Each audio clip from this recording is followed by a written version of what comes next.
Hi everybody, welcome. There is some breaking news. I'm Aaron Porras with ILTV. In case you didn't know, this is breaking news right now coming out of Israel.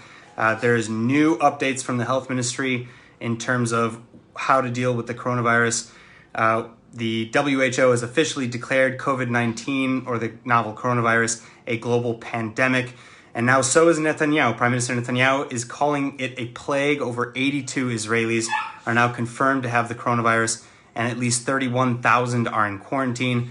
Netanyahu is speaking live to the nation, or at least he was just a moment ago, saying that the lives of our older generation are at risk, and that as such, new directives are coming out. As I've said, he's telling Israelis, quite frankly, get ready to change up your day-to-day routines. So here are the new directives as of now. All people who develop fever and respiratory symptoms, regardless of where they've traveled or who they've met, anyone with respiratory symptoms like coughing or shortness of breath are instructed to enter isolation immediately as a precaution. It doesn't mean you have coronavirus, it's just to rule it out.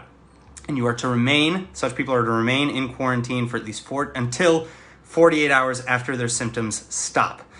As for everyone else, stop kissing, stop hugging, stop shaking hands, maintain good hygiene, cough into a tissue. You don't need masks. We've covered that on the show a number of times. You don't need masks. You're just gonna limit them from medical professionals who do need them. You only need a mask if you already have coronavirus and you have to travel for some reason or leave the house. Avoid visiting hospitals and nursing homes and the elderly unless you absolutely have to, even if you're not sick or symptomatic, because again, you can still pass on the disease. Even if you're not sick, you can carry it. All gatherings of 100 people or more in closed spaces, I'm going to repeat that. All gatherings of 100 people or more in closed spaces are now banned. Okay, Netanyahu says that if there's no need for a conference, if there's no need for an event, don't hold them and don't go to them. As for public transportation, for now, transportation is continuing as normal, but again, no standing during intercity trips and no sitting too close to the driver. That's pretty important, I must say. And finally, a new school semester is set to begin in Israel very soon. That has also not changed yet, but the health ministry is looking into higher level institutes, universities especially. For example, they're looking into the option for them holding classes online, again, as an attempt to maybe stop the spread. Netanyahu insists that Israel is in a pretty good position when it comes to defending against coronavirus and the spread of the coronavirus. But it could get worse, and it will get worse. We don't know how much worse. So the idea is really just to do everything possible. He's asking for everybody's help.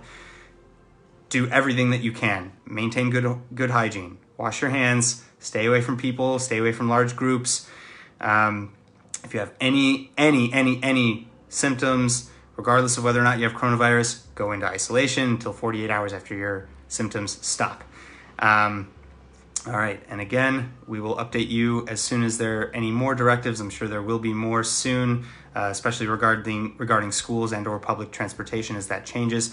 And this is again on top of previous new directives where anyone and everyone coming into Israel from abroad must go into isolation for 2 weeks just as a precaution. And again, anyone who's in isolation, even if you do develop symptoms, you don't necessarily need to go anywhere. You don't necessarily need to go to the hospital. You can call the hotline. You can call Magen David Adom at 101 or the health ministry directly at *5400, and they can, direct you and answer any questions that you may have in English and in Hebrew and in Arabic, whatever you need. So please be careful, be safe, stay healthy, and do your best.